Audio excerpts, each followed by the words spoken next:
Les 9 heures en temps universel.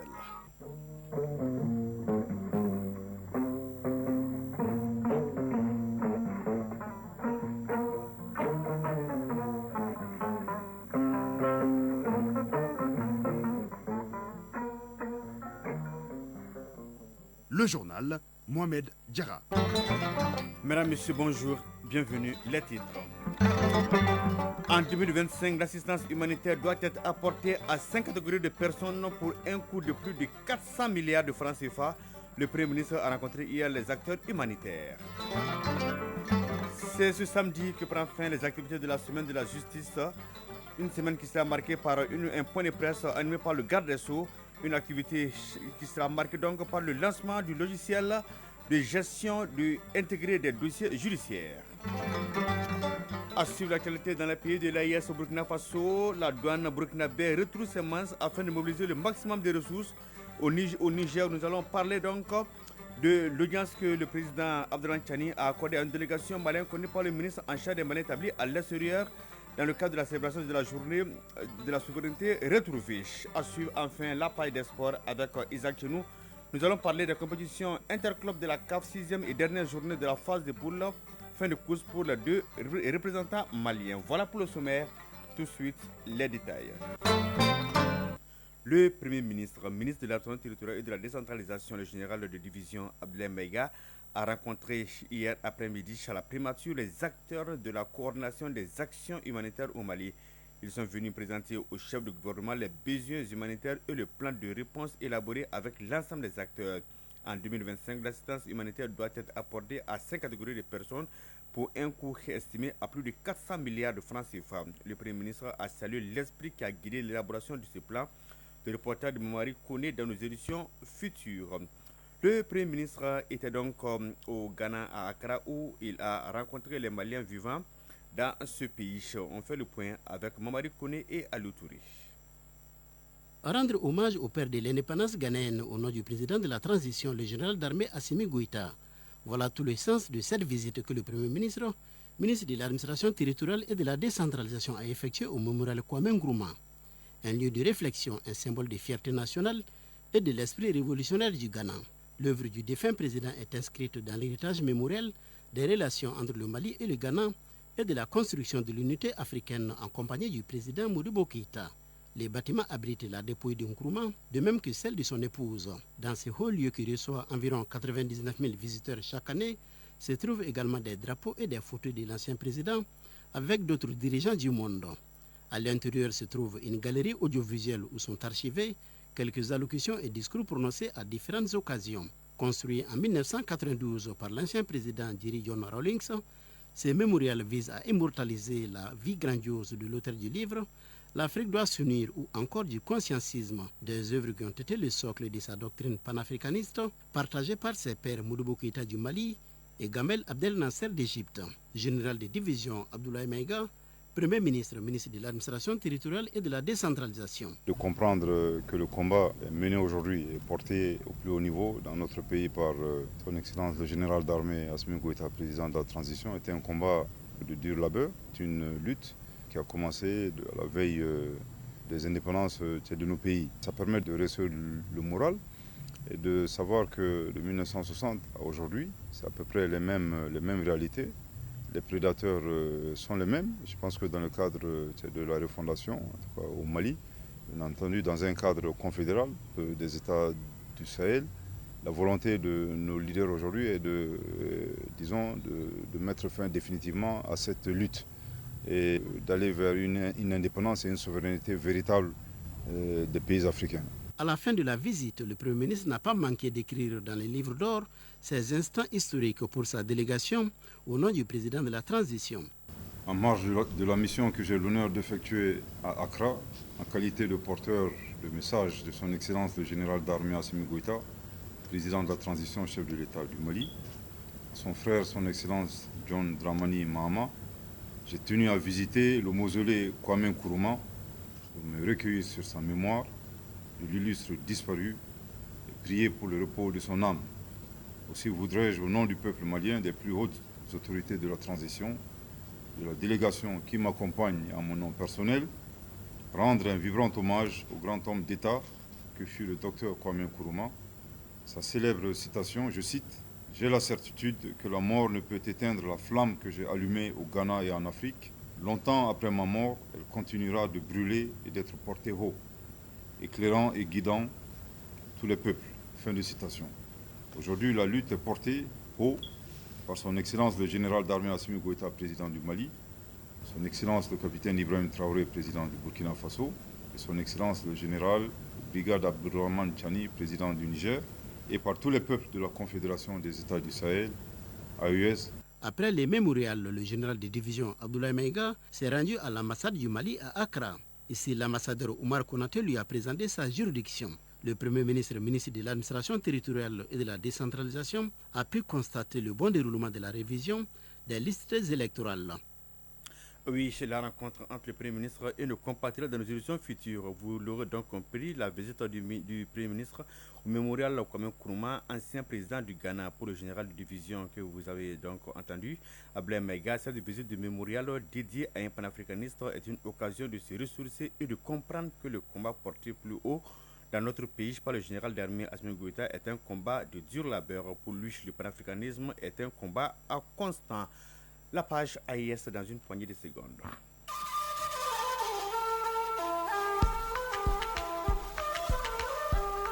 AES, actualité.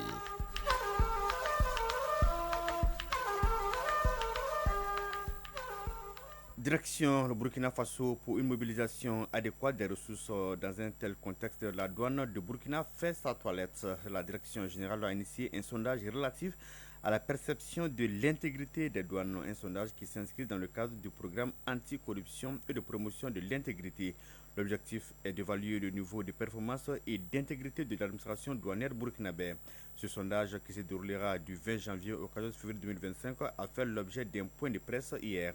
Le compte rendu de Lazare Sanou de Radio Burkina. Le sondage est mené par le cabinet PwC afin de garantir l'anonymat des réponses et la confidentialité des données. Ce troisième se déroula dans 7 sites identifiés à Ouagadougou. Il s'agit de la Direction générale des douanes, la Chambre de commerce, l'École nationale des douanes. Les autres sites sont les bureaux de douane de Ouaga-Gare, celui de Ouaga Aéroport, Ouaga Route et le bureau de dédouanement des véhicules automobiles. L'exercice se mène en collaboration avec l'Organisation mondiale des douanes dans les 25 pays bénéficiaires du programme. Le public cible de cette troisième phase concerne les acteurs du secteur privé et les agents de l'administration douanière.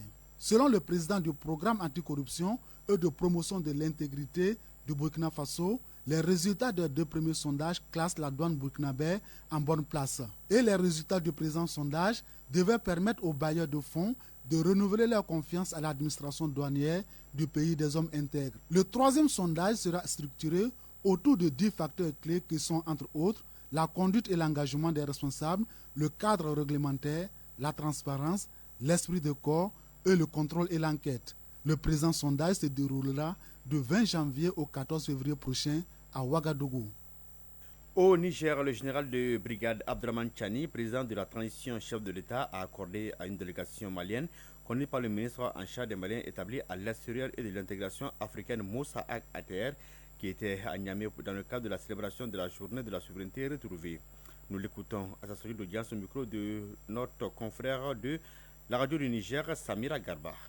Transmettre d'abord les salutations fraternelles de son frère président du Mali, le général d'armée Assimi Goïta, et aussi lui faire le compte-rendu de notre séjour ici à Niamey dans le cadre de la célébration de la journée de la souveraineté retrouvée qui est fêtée chaque 14 janvier au Mali.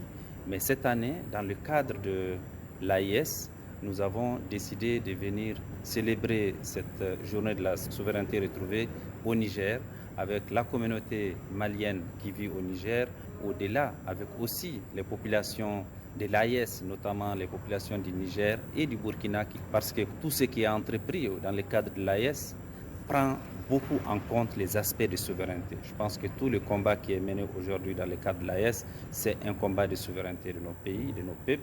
Et c'est pourquoi, connaissant l'engagement aussi des autorités du Niger, sur ces aspects de souveraineté, nous avons décidé de venir célébrer cette journée à Niamey.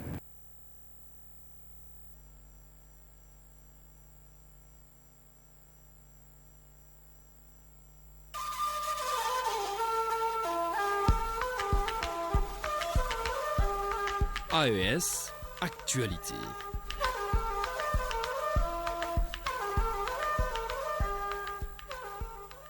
C'est ce samedi que prennent fin les activités de la semaine de la justice. Une activité donc qui sera marquée par une conférence de presse animée par le ministre de la Justice et des Droits de l'Homme, garde des Sceaux. La semaine a été marquée par plusieurs activités, notamment le lancement du système de gestion intégrée des dossiers judiciaires. Un logiciel qui permet aux justiciables d'accéder à plusieurs dossiers de justice facilement et rapidement. Après la digitalisation des moyens de paiement, c'est une autre étape importante qui vient donc d'être franchie dans le processus de mise en œuvre de la politique de digitalisation de l'administration du gouvernement. Le point avec Bemba Sibi. La justice à l'heure du numérique. Le lancement du logiciel de gestion intégrée des dossiers judiciaires par le ministre en charge de la justice est une avancée majeure. Elle participe de la volonté de réforme du secteur de la justice. Le système intégré de gestion des dossiers judiciaires permet d'accéder plus facilement et plus rapidement à de nombreux documents judiciaires. Mohamed Assalia Bonkana, directeur général de l'AGTIC. Le système est composé de 3 plateformes qui seront interfacées avec la base de données de l'état civil et du numéro d'identification nationale NINA pour renforcer le contrôle et la vérification des identités. Il constitue automatiquement la liste des personnes condamnées qui sert de base de données pour le casier judiciaire. Ces fonctionnalités sont notamment la gestion des dossiers judiciaires depuis la saisine jusqu'à la fin du processus, la gestion des audiences, la gestion des parties prenantes, la gestion des intervenants, la gestion des rôles, l'impression des documents avec la possibilité de générer de façon automatisée les différents actes, la gestion des consignations, la gestion des juridictions. Robert Alexandre Vieira, représentant résident de l'UEMOA. Nous croyons que ce logiciel constituera une solution innovatrice qui permettra de rendre plus accessible le service public de la justice. Cette dématérialisation des dossiers judiciaires est la concrétisation d'une vision politique partagée par le président de la transition il y a quelques mois à Sikasso, la digitalisation de l'administration. Alamdou Ag Iliem, ministre de la Communication, de l'économie numérique et de la modernisation de l'administration. Cette initiative est une étape importante de la mise en œuvre de la vision du gouvernement de transition en ce qui concerne la transition numérique. La présente plateforme a été réalisée à la suite d'un long processus participatif et inclusif. Mon département, à travers l'Agence de technologie de l'information et de la communication AGTIC, prendra en charge l'interconnexion des juridictions de la phase pilote des dossiers judiciaires. Mamadou Kassogué, ministre de la Justice et des Droits de l'Homme, garde des Sceaux. La chaîne de traitement inclura aussi bien les procédures civiles, commerciales, sociales, administratives et pénales que la police judiciaire et l'état civil. Aussi devrait-il permettre, comme cela s'entend, de dématérialiser toute la procédure judiciaire depuis la requête et le procès verbal jusqu'à l'établissement des pièces d'exécution et par extension à la gestion de la détention. Le lancement du système intégré de gestion des dossiers judiciaires est une étape importante dans la mise en œuvre de la politique de digitalisation du gouvernement. La phase pilote de déploiement du système va se faire dans certaines juridictions et elle va prendre 2 ans. Les auditeurs de la 4e promotion de l'école de guerre du Mali ont visité hier l'office de radio-télévision du Mali. Les stagiaires ont fait le tour des différents compartiments de l'office avant de s'entretenir avec l'équipe technique sur le travail de production, le traitement et la diffusion de l'information sur les chaînes de radio et télévision de l'ORTM. On fait le point avec Seydou Traoré. La visite pédagogique des auditeurs de la 4e promotion de l'école de guerre du Mali à l'ORTM intervient à la fin du module de communication de l'établissement. Ils sont au total 25 auditeurs, dont 15 Maliens, 5 du Burkina Faso et 5 du Niger. Une première pour l'école de guerre qui prend une dimension sous-régionale à partir de sa 4e promotion, de la première chaîne de télévision ORTM 1 à la radio chaîne 2 en passant par la radio nationale ORTM 2. Les échanges ont surtout porté sur le travail d'information et de communication des différentes chaînes. Colonel Moustapha Sangari, auditeur du Mali. L'ORTM, vu de loin, nous pensons que c'est une petite boîte qui fonctionne d'une manière systématique et simplement. Mais vu de l'intérieur, nous voyons que c'est vraiment, le groupe ORTM, c'est une très grosse machine qui utilise beaucoup de leviers pour pouvoir répondre aux attentes des populations. Lieutenant-colonel Aristide Tinino, auditeur du Burkina Faso. Ce qui m'a impressionné vraiment dans cette structure, c'est la complexité de l'ensemble des structures de diffusion, les radios, les télévisions, qui travaillent tout ensemble en bonne intelligence. Lieutenant-colonel Salihou Moussa, auditeur du Niger. Je suis très ravi de découvrir aujourd'hui c'est quoi la radio et télévision du Mali. Et surtout dans cette dynamique actuelle dans laquelle nous sommes, celle de la refondation de nos 3 États. Pour cette visite pédagogique, les auditeurs de la 4e promotion de l'école de guerre du Mali ont eu droit à des explications sur le partage de l'information et des programmes dans l'espace AIS, notamment l'interconnexion entre les télévisions de la Confédération, la plateforme Web TV AIS et le défi du numérique de l'Office. Colonel-major Yacouba Sanogo, directeur des études supérieures interarmées de défense. Nous avons quand même appris beaucoup de choses. Ceux qui ont la passion du service public nous ont quand même informés des enjeux, des vrais enjeux, d'une bonne information, comment rassurer la population en temps de crise. Le directeur général de l'ORTM a saisi cette visite pour rappeler le travail énorme de sa structure qui est présente aujourd'hui dans les 19 régions administratives du Mali et de Bamako.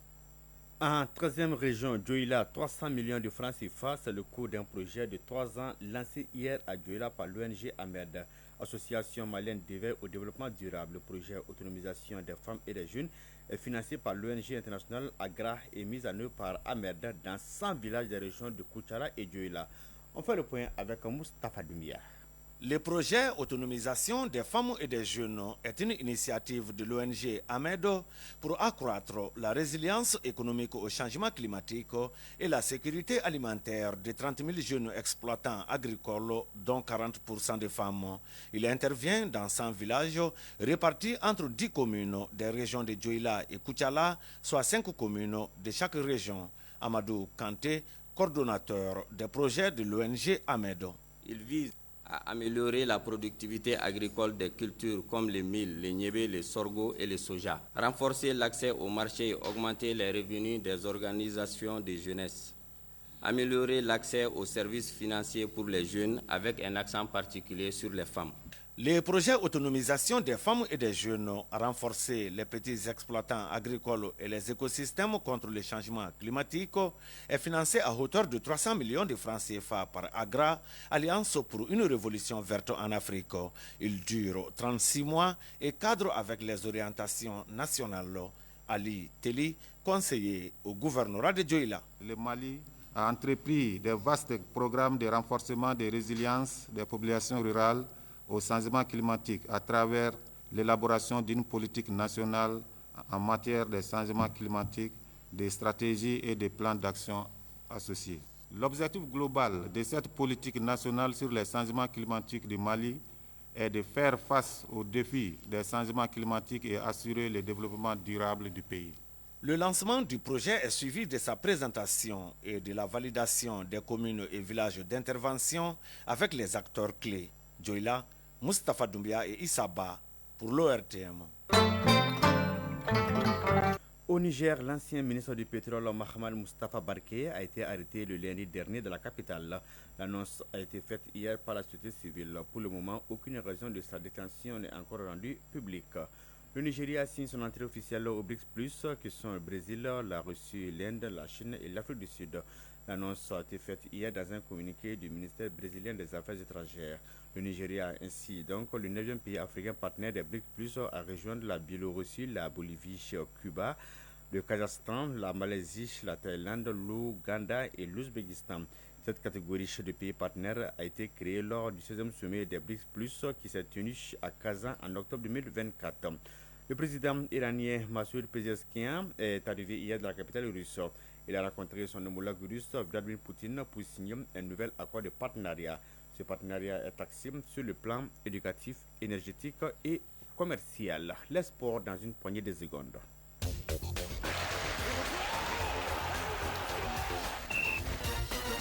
« 9h20 football, la compétition interclub de la CAF, 6e et dernière journée de la phase de poule, fin de parcours pour les 2 représentants maliens. On parle également d'escrime. Koutchala abrite aujourd'hui la 7e fois l'Open épée de la Fédération malienne d'escrime. Notre envoyé spécial est donc Famourou Djoutich. On fait le point de cette actualité sportive avec Isaac Chinou. On commence par l'escrime. Koutiala abrite demain pour la 7e fois l'Open épée de la Fédération malienne d'escrime, un événement sportif très attendu chaque année par les passionnés de l'escrime au Mali. La compétition mettra en avant les talents des escrimeurs et escrimeuses dans la catégorie senior et servira également de préparation aux athlètes en vue des futures échéances. Famourou Djoutich nous plante le décor depuis Koutiala.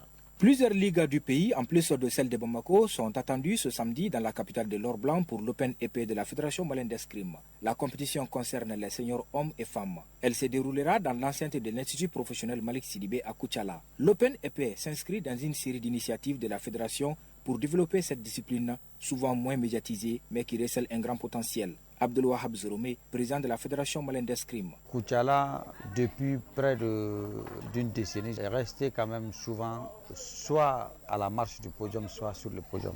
Donc nous pensons qu'il est vraiment d'un bon ton que nous puissions vraiment organiser ce tournoi. La diversité des participants promet des affrontements palpitants et un niveau de compétition élevé. L'événement vise non seulement à promouvoir l'escrime au niveau national, mais aussi à encourager l'esprit sportif et le brassage entre les différentes régions du Mali. Les organisateurs espèrent attirer un public nombreux et passionné afin de mettre en lumière les talents locaux et d'inspirer les jeunes générations à pratiquer ce sport. Nous attendons de voir vraiment de très beaux spectacles. Et moi qui suis technicien en même temps, je voudrais voir vraiment le niveau d'évolution vraiment des différents athlètes et comprendre que vraiment tous ces temps-là, il y a eu une marge de progression. Toute la journée du samedi 18 janvier 2025, Koutiala deviendra donc le cœur battant de l'escrime. Koutiala, Famourou Djoutich pour l'ORTM.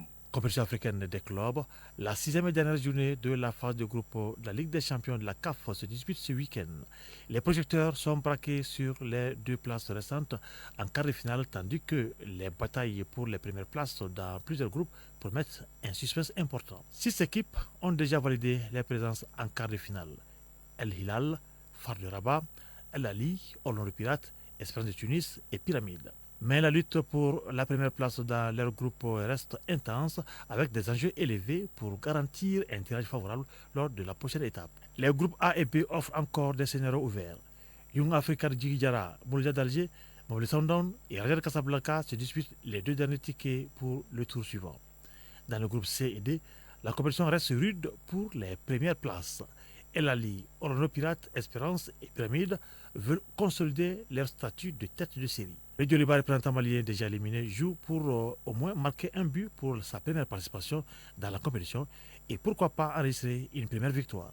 Djoliba Pyramide FC, c'est ce soir à partir de 19h. Le match se jouera en Égypte. D'autre part, le classement des quarts de finale de la Coupe de la Confédération sera complété ce week-end également, alors que la course vers une place en 8e de finale entrera dans sa dernière ligne droite dimanche. Le Saban de Bamako, déjà éliminé, joue pour la formalité ce dimanche à partir de 19h au stade du 26 mars contre Lundasoul. 9h passées de 24 minutes, c'est la fin de cette édition présentée par Mohamed Diarra avec le concours de Abse Traoré à la mise en œuvre. Coordination éditoriale Ousmane Dao, réalisation Adam Maïga, la mise en ligne est assurée par Badji Touré. Passez d'excellents moments accompagnés des programmes de Radio Mali. Au revoir.